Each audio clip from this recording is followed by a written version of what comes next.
तो चलो भाई साहब, एक बहुत सुंदर फिल्म का डायलॉग है कि जिंदगी एक रेस है, जिंदगी एक रेस है, अगर तेज नहीं भागोगे तो कोई आपको कुचल के आगे निकल जाएगा। एग्जाम नजदीक आ गया है, 10 12 का 11 फरवरी से एग्जाम भाई साहब चालू है और कई सारे स्टूडेंट एक बहुत बड़ा गलती कर रहा है। अगर आप भी ऐसा गलती कर रहे हो तो आप एग्जाम हॉल में जाके पढ़ने के बाद भी सब कुछ भूल जाओगे, आपको कुछ याद नहीं रहेगा। और आप बस ऐसा करोगे कि यार इस चीज को पढ़े हैं, मेरा पेट में है लेकिन मेरा दिमाग में नहीं आ रहा है, मेरा पेट में है लेकिन मेरा दिमाग में नहीं आ रहा है। तो आज आपको वही गलती के बारे में बताने वाले हैं। और आज आपको, अगर आपका एग्जाम 2 दिन 3 दिन 4 दिन 5 ही दिन रहा है तो अब आपको पढ़ने का सही तरीका बताने वाले हैं कि आपको कैसे पढ़ाई करना है ताकि आप कॉपी में 100% लिख सको और 100 मार्क्स ला सको। देखो यार, सबसे पहले एक इंसान जो है, मैक्सिमम लड़का और मैक्सिमम लड़की एक गलती कर रहा है। वो गलती क्या है? जैसे जैसे उसका एग्जाम नजदीक आ रहा है वो अपने सारे दोस्तों के पास जाता है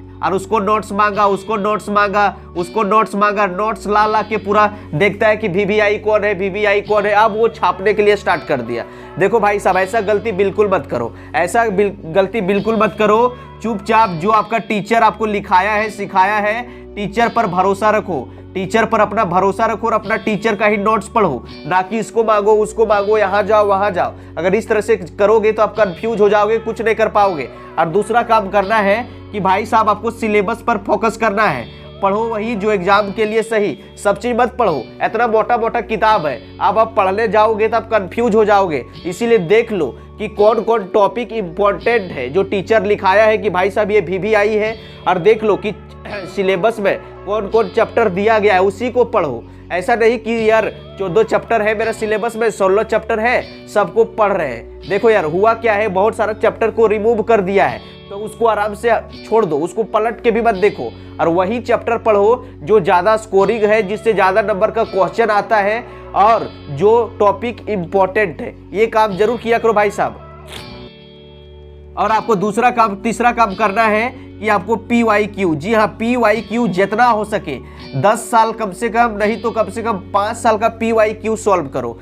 PYQ जब सॉल्व कर लोगे ना तो 60% या फिर 70% या फिर 80% क्वेश्चन आपका वहीं से लड़ जाएगा।